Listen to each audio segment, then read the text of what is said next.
Et bien le bonjour, c'est Pliskin et bienvenue dans cette nouvelle critique à chaud, la première de l'année 2019, donc bonne année, voilà, ça c'est fait. Donc première critique à chaud de l'année 2019 qui parlera de Mortal Engines, et j'ai pris des notes pour la première fois, hein, c'est la nouvelle résolution, résolution de cette année. Parce que j'en ai marre d'oublier de dire des trucs à chaque fois que je fais une critique à chaud. À des moments avant de faire la vidéo, quand je regarde le film, je dis ah tiens, faudrait que je parle de ça, et que je parle de ça, et que je parle de ça. Je mets tout en tête, et au moment de faire le critique à chaud, et ben j'oublie plein de choses. J'oublie plein de trucs dont j'avais envie de parler et tout. Donc je mets ça sous forme de notes. C'est un petit peu pour histoire de tout me remémorer. Donc Mortal Engines réalisé par Christian Rivers et produit par le seul et l'unique, le grand Peter Jackson. Voilà, hein, je vais pas vous dire ce qu'il a fait dans sa carrière. Hein. Et donc avec comme acteurs et actrices Era Hilmar, Robert Sheehan, je sais pas comment on prononce, ça doit être Sheehan, et le seul, l'unique Hugo Weaving, et j'ai envie d'ajouter Hugo Weaving avec une longue chevelure, alors qu'il a quand même une grosse calvitie devant. Hein, on la voit, sa calvitie, quand il joue quand il joue l'agent Smith dans Matrix ou Elrond de Faucombe dans Le Seigneur des Anneaux. Mais là, c'est carrément la grosse chevelure coiffée en arrière et tout, j'ai fait un style, du coup tu la vois bien, sa calvitie. Et donc l'histoire de Mortal Engines, et oui, on prononce Engines et pas Engines, pour les anglophones. Donc l'histoire se passe sur Terre, mais dans un futur lointain, où la Terre n'a plus vraiment de ville, de zone urbaine, à cause d'une guerre qui a duré 60 minutes. C'est comme ça qu'appellent les personnages, la guerre de 60 minutes, parce que au fil des années ils ont développé une arme qui est plus puissante que l'arme nucléaire, quoi. Je sais plus comment elle s'appelle, cette arme là, mais bon voilà, c'est une arme qui permet de raser une ville entière, et qui n'en reste plus rien, mais que de la poussière. Et c'est comme ça que l'être humain est passé au bord de l'extinction. Et du coup, pour survivre, les êtres humains ont décidé de créer des machines qui permettent de faire déplacer les villes. C'est assez ouf comme univers, mais oui, dites-vous par exemple, la ville de Paris, eh ben elle se déplace toute seule. Voilà, sauf que là, c'est pas la ville de Paris qui nous intéresse dans ce film, c'est la ville de Londres, voilà. Donc la ville de Londres fait partie des villes qu'on appelle les villes prédatrices. Ce sont des villes qui cherchent à traquer d'autres petites villes pour récupérer les habitants, pour récupérer les ressources les ressources et tout, et pour pouvoir du coup survivre, parce qu'il y a quasiment plus de ressources sur Terre, il y a quasiment plus de carburant sur Terre, voilà, c'est un monde dystopique, et c'est comme ça que les villes survivent en traquant des villes plus petites qu'elles pour pouvoir se développer. Et d'ailleurs, c'est ce qu'ils appellent le darwinisme urbain. Voilà, par rapport à Charles Darwin, avec l'évolution des espèces, avec les prédateurs et les proies et tout le bordel. Ce résumé est déjà trop long, mais bon, j'ai juste parlé de l'univers, parce que voilà, pendant le film, on va suivre du coup une jeune fille qui cherche à venger la mort de sa mère, et qui s'appelle Esther. Et un jeune homme qui travaille dans le musée, dans le British qui travaille dans le British Museum dans Londres. Et donc ces deux personnages-là vont quitter la ville de Londres à l'insu de leur plein gré, Et suite à ça, ils vont essayer de retrouver la ville, puisque la ville se déplace sur tout le continent européen. Et ils vont essayer de découvrir les plans du personnage d'Hugo Weaving, qui est je crois que c'est le propriétaire du British Museum, le directeur, qui prépare un coup. On ne sait pas, mais enfin les personnages ne savent pas, mais il prépare un coup assez bizarre qui pourrait changer le destin de la ville de Londres. Voilà, ça, c'était le résumé. Et ça fait 10 minutes 30 que j'enregistre. Et ben dis donc, ça va être long, cette vidéo-là. Donc, qu'est-ce que j'en ai pensé de ce film? Ce film est intéressant. C'est pas le film de l'année. Je pense pas que c'est le meilleur film de l'année, de l'année 2018. C'est assez bizarre de dire ça vu qu'on est en 2019. Mais le film est intéressant parce que ça propose un univers qu'on nous a jamais proposé. Il me semble que Mortal Engines était à la base un roman. Et donc ce film-là est une adaptation. Et vraiment cet univers à la fois steampunk et à la fois dystopique. Vraiment, c'est vraiment très très très intéressant. Bon, le steampunk dystopique, ça a été déjà fait, hein, et puis dans plusieurs dans plusieurs supports, hein, parce que le film me fait beaucoup penser à Final Fantasy VII. C'est un jeu que j'ai adoré étant adolescent. Et vraiment, ça m'a fait beaucoup penser le décor du Londres du bas. Ça, pour ceux qui connaissent Final Fantasy VII, ça me rappelle beaucoup la ville de Midgar. Voilà, c'est la ville principale du jeu. Et vraiment, oui, Midgar, c'est la ville où la ville qui a 2 étages en fait. Le premier étage, en fait, t'as le premier étage où vivent tous les gens aisés et tous les gens qui vivent aisément et les gens riches et puis les politiques, le gouvernement et tout ça. Et en bas, dans les sous-sols, dans les bas-fonds, eh ben il y a les gens qui vivent dans la pauvreté, les gens qui sont laissés à l'abandon par les gens d'en haut. Voilà, la ville de Londres est un petit peu composée comme ça, comme Midgard dans Final Fantasy VII, et vraiment ce Londres dans l'ambiance steampunk. Et je vais pas dire cyberpunk, même s'il y a quelques éléments de cyberpunk dedans. Mais oui, non, c'est vraiment très steampunk avec grosses machines, gros enrouages et tout. Voilà, c'est des villes qui sont montées sur des chenilles pour qu'ils puissent se déplacer. C'est très mécanique. Et d'ailleurs, ça va me mener au gros point positif de ce film. Je pense que c'est le gros point positif du film, c'est que c'est truffé de détails. Voilà, quand je vous disais que la ville de Londres dans ce film me fait beaucoup penser à Midgard, il y a plein de détails qui me font penser à Midgard dans le Final Fantasy VII. C'est cette ambiance un petit peu rouillée, ça, et puis certaines scènes à l'intérieur de Londres, dans la pas la banlieue, mais vraiment dans les bas-fonds de Londres. Ça me fait beaucoup penser aux intérieurs des secteurs de la Shinra. Voilà, voilà. Si les gens qui n'ont pas joué à Final Fantasy VII, je pense que vous ne verrez pas de quoi je parle. Mais oui, voilà, jouez à Final Fantasy VII, voilà. Et vous verrez ce que vous verrez de quoi je parle. Voilà, avec plein de structures métalliques, des pipelines à ne plus savoir qu'en foutre.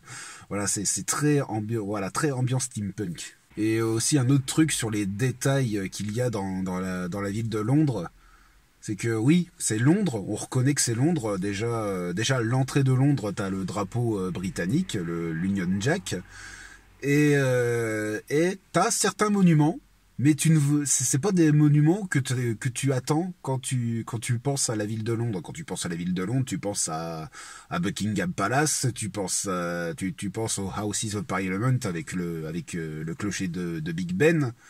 On n'a pas du tout ça. On n'a pas du tout ça. On a la cathédrale Saint-Paul, donc cette cathédrale avec le gros dôme. On a le British Museum.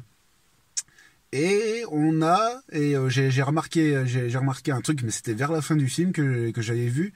On a un des lions en bronze qu'on trouve dans Trafalgar Square. Voilà, j'avais remarqué ça aussi. Et vraiment, ouais, c'est vraiment dans le détail. Et en fait, tu remarques ça quand t'as déjà visité Londres. Tu remarques ça dans le film. Si t'as déjà visité Londres, tu peux voir certains petits détails, des petits détails qui te font dire, et qui te font dire, ah oui, bah c'est vrai, j'avais visité ça à Londres. Ah oui, bah ils ont mis ça dedans, ouais, c'est sympa. Et puis voilà, il n'y a pas que la ville de Londres où c'est vraiment truffé de détails. Il y a deux autres villes que nos deux héros visitent. Il y a une ville qui est au-dessus des nuages, qui est en plein air, qui est vraiment montée sur une grosse montgolfière accrochée avec plein de ballons. Et ouais, c'est plein de petits baraquements, de petites de petites maisons, des petites maisonnettes et tout, qui sont qui sont surélevées au-dessus des nuages. Et là aussi, il y a vraiment le souci du détail, le petit truc qui te fait dire waouh, mais c'est grand, c'est gigantesque. Et dans la deuxième ville, vers la fin du film, en fait, c'est une ville qui cette fois-ci est statique. Elle est pas mobile parce que ouais, je peux vous expliquer ça pendant longtemps. Il y a plusieurs différents types de villes. Il y a les villes prédatrices, comme je vous l'ai dit, comme la ville de Londres. Il y a les villes marchands qui, comme leur nom indique, permettent de marchander avec les différentes villes, qui bougent. Il y a des villes maraudeurs, ou je sais plus comment ils appellent ça, mais bon, des villes qui pillent d'autres villes, mais sans les bouffer, sans prendre les gens. C'est comme des pirates, si vous voulez. Et enfin, il y a des villes où ce sont des villes statiques, qui ont fait le choix de ne pas faire bouger leur ville, de rester là où ils sont. Et je sais plus comment il s'appelle, c'est un nom asiatique parce que la ville de Londres, elle s'en va de plus en plus vers l'est, donc on se dirige plus vers l'Asie, de plus en plus vers l'Asie. Et ouais, c'est une ville qui a un nom à peu près asiatique et qui a vraiment une culture très très asiatique. Quand tu vois certains personnages qui habitent dans cette ville-là, tu vois qu'ils pratiquent la religion du bouddhisme, ou ce qui ressemble à du bouddhisme.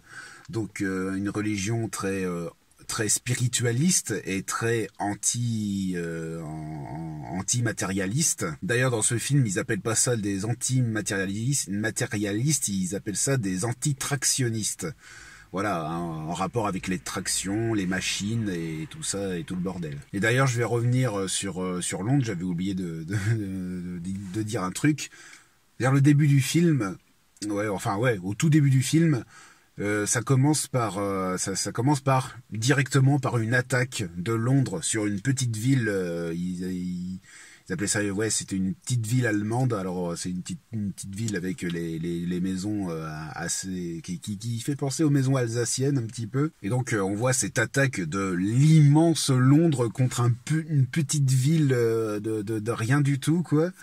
Et ouais, cette scène est impressionnante quand on voit pour la première fois ce Londres imposant, posé sur des grosses chenilles qui fait des grosses crevasses et tout.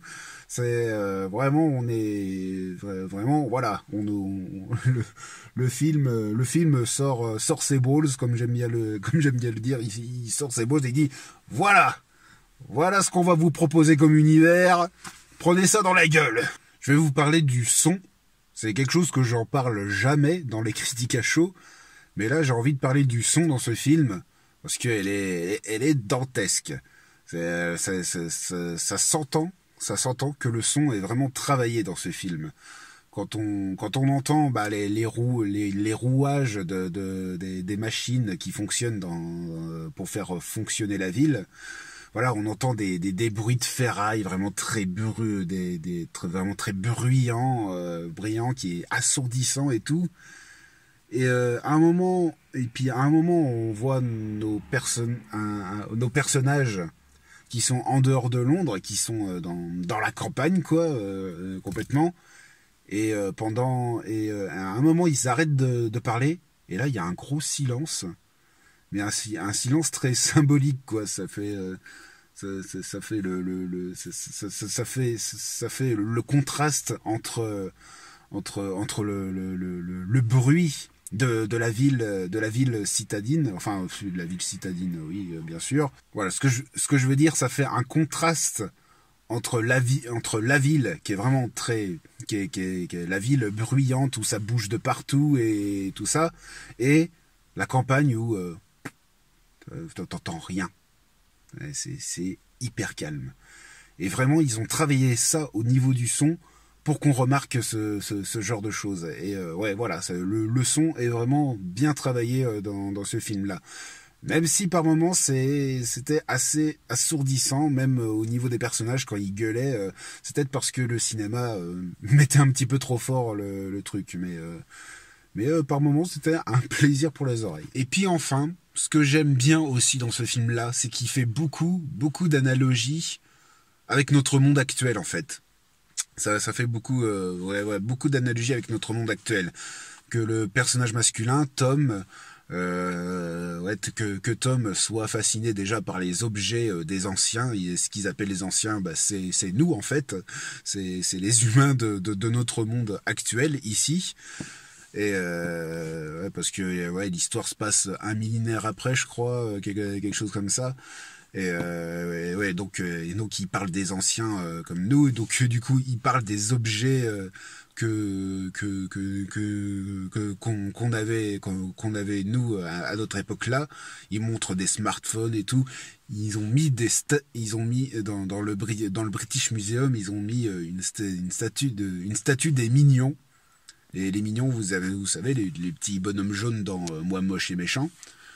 Et ils ont mis des statues des Mignons parce que d'après que on était fasciné par ces personnes-là comme si c'était des dieux. C'est un petit peu le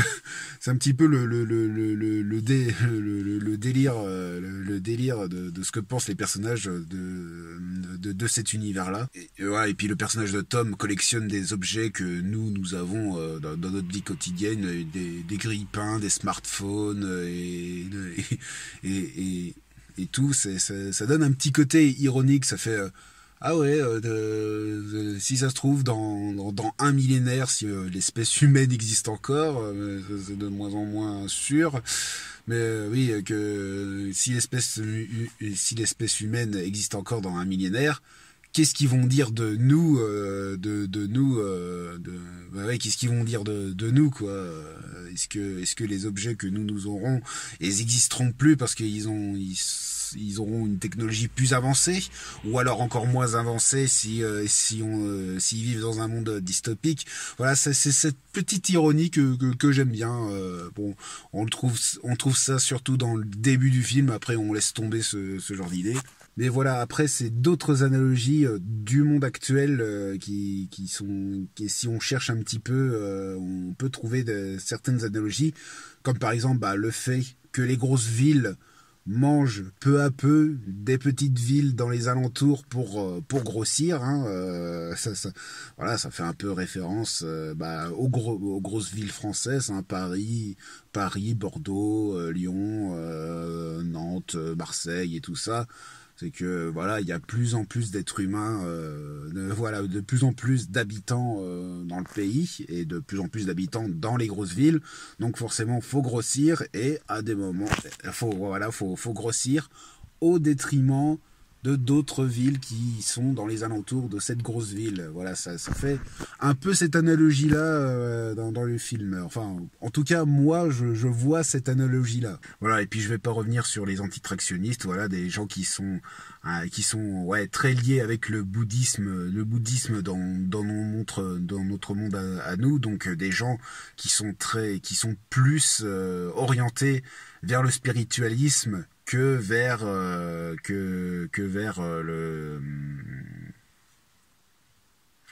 matérialisme, voilà. Et aussi dans cette ville-là, cette ville antitractionniste, cette ville statique, dans cette ville statique, elle est protégée par une grande muraille. Et ça fait un petit peu référence à la muraille de Chine. Voilà, enfin, après c'est moi qui m'en fais une idée, mais ça me fait penser à la muraille de Chine, vu qu'on est dans les pays tout à l'est, donc dans les pays asiatiques et tout. Je pense que ce grand mur qui protège la ville statique des mondes, des villes mobiles, à mon avis, ça a été fait exprès pour faire une référence à la grande muraille de Chine. Bon, ça, c'est ce que j'ai aimé dans le film, ça fait beaucoup. On va passer au point faible de ce film-là, ce sont les personnages. Et les relations entre les personnages. C'est moyen. Je vais pas dire que les personnages sont très bons. Et je vais pas dire non plus que ces personnages sont très mauvais. Ça serait exagéré de dire ça. Ouais, voilà, c'est passable, c'est moyen, c'est plat. Je crois que le personnage qui sort plus du film, c'est bien sûr Esther, parce que c'est l'héroïne principale. Elle a un passé et tout. Ouais, voilà, elle a un passé avec sa mère, avec le personnage d'Hugo Weaving. Je me rappelle plus du nom du personnage. Puis du coup, voilà, c'est pas dit dans le film, mais elle est un petit peu l'élu, parce que c'est elle qui va chercher à sauver la ville statique de la gourmandise de la ville de Londres qui veut prendre cette ville statique là. Donc voilà, l'héroïne principale, c'est peut-être celle qui sort un peu plus du film. Après les autres personnages, ça vole pas très très haut. Le personnage de Tom, je le trouve très très niais, il fait très juvénile, il fait très très gamin. Et vraiment ça, j'aime pas trop ce personnage là. Il fait très naïf quoi. Après c'est peut-être la VF, parce qu'il y a certaines répliques où j'ai fait bah attends, c'est pas ce que dirait un mec, un être humain normal qui rencontre une fille qui lui plaît certes et tout, comme par exemple à un moment il doit se sauver et puis la fille lui dit bah vas-y pars sans moi parce que moi je suis blessé et je peux pas te suivre, je vais te ralentir, et le gars reste et puis il dit non, je reste avec toi, mais genre avec l'intonation de non, je suis trop amoureux de toi, je vais rester avec toi. Et ça fait pas très naturel comme réaction en fait. C'est très c'est très cucul-la-praline. D'ailleurs, la relation entre ces deux personnages là, entre Esther et Tom, ouais, c'est très cucul-la-praline. Ils ont essayé de faire une intrigue amoureuse entre ces deux là, mais c'est raté. Cette intrigue amoureuse, elle est ratée. Voilà, par moment dans le film, ils se partagent des regards comme ça, ils se bouffent des yeux quoi. Et à chaque fois que je les voyais comme ça, je dis mais putain, mais embrassez-vous, bordel de merde, embrassez-vous, non. Et ben non, ils font ah ben on y va, allez hop YOLO.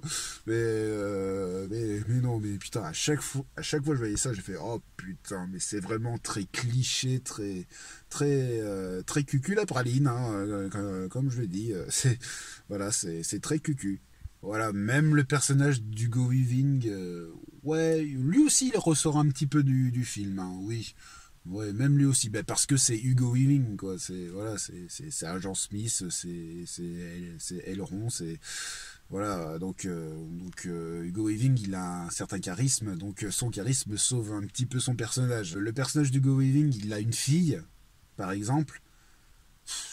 Il n'y a pas du tout de relation père-fille entre les deux. C'est voilà, au tout début du film, on la voit serrer les bras de son papa comme si elle aimait et tout. Et puis après, la relation, elle est très. La relation père-fille est très, très au second plan, en fait. Très, très au second plan. En fait, le personnage de la fille. Et la fille, ouais, la fille à chaque fois je dis le personnage d'Hugo Weaving parce que je me rappelle plus du tout de son nom. Et puis j'ai pas envie de vérifier, de vérifier sur internet et tout. Donc ouais, donc cette fille là, elle est très au second plan avec un autre personnage en plus.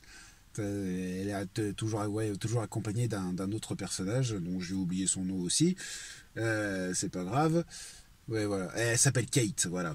Donc Kate et l'autre personnage, ils sont très inutiles dans l'intrigue. Ils servent juste à découvrir le plan secret d'Hugo Weaving. Enfin, oui, il s'appelle pas Hugo Weaving, mais ouais, du personnage d'Hugo Weaving. Il sert juste à ça. Parce que s'ils n'étaient pas là, nous, spectateurs, on ne saurait pas ce qu'ils cachent, ce qu'ils préparent. Donc il fallait deux personnages qui enquêtent sur son truc. Mais voilà, ils servent qu'à ça. Mais à rien d'autre.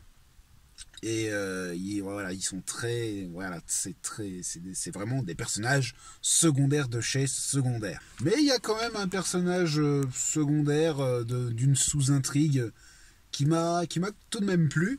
C'est le personnage ouais, alors je dis Shrek parce que dans la VF il dit Shrek, mais à la fin du film quand il y a le casting qui apparaît, le nom du personnage c'est Shrike. Alors je crois que c'est plutôt Shrike. Mais dans la VF, elle dit Shrek. Et au tout départ, j'ai cru qu'elle disait Shrek. J'ai dit non, ils n'ont pas appelé ce personnage-là Shrek, ils peuvent pas faire ça. Mais non, je pense je crois qu'il s'appelle Shrike et pas Shrek. Le personnage de Shrek, c'est même pas un cyborg, c'est un robot. C'est un robot qui a une conscience humaine, qui est, voilà, voilà, dans son cerveau numérique, il y a une conscience humaine à l'intérieur, qui a des souvenirs et tout. Et vraiment, c'est un robot, mais tout métallique et tout. Et ouais, j'ai un petit faible sur ce personnage-là. Même si sa voix, ouais, sa voix me gêne pas, mais je la trouve un petit peu trop grave, un petit peu trop métallique. C'est quand on l'entend dans la salle de cinéma, apparemment quand il crie, c'est un petit peu assourdissant pour les oreilles. Donc voilà. Après c'est la voix de la VF. Je sais pas comment elle est sa voix en VO. Mais ouais, peut-être que sa voix, ouais, voilà, sa voix, je n'aime pas trop. Mais son background, son character design me plaît plutôt bien. Ouais, vraiment, vraiment. Et puis il partage, voilà, il partage une relation avec l'héroïne principale ouais, voilà, qui est assez intéressant à découvrir et tout. Voilà, donc Shrek, ouais, je trouve que Shrek c'est le seul bon personnage du film en fait. C'est même s'il y est pas longtemps pendant le film, voilà, c'est juste pour faire une sous-intrigue dans le film parce que le film dure 2 heures, donc faut bien une petite sous-intrigue pour le personnage pour le personnage de Esther. Puis après, il y a d'autres personnages comme les espèces de... Ouais, les rebelles, je vais appeler ça des rebelles, voilà, qui essayent de détourner les plans du maire de Londres et de Hugo Weaving. Je vais tout le temps l'appeler Hugo Weaving. Et ces personnages-là sont vraiment très secondaires. Eux aussi, ils sont très secondaires, très au second plan. À part la femme asiatique qui a un lien avec Esther, elle aussi. Et puis qui aide plus nos deux personnages principaux, Esther et Tom. Mais voilà, à part elle, les autres personnages, voilà, c'est juste des mecs qui, ouais, voilà, c'est juste des personnes qui aident nos héros à attaquer la ville de Londres. Donc voilà, donc en résumé de tout ce que j'ai dit sur le film, voilà, le film est intéressant parce qu'il propose un univers vraiment très original.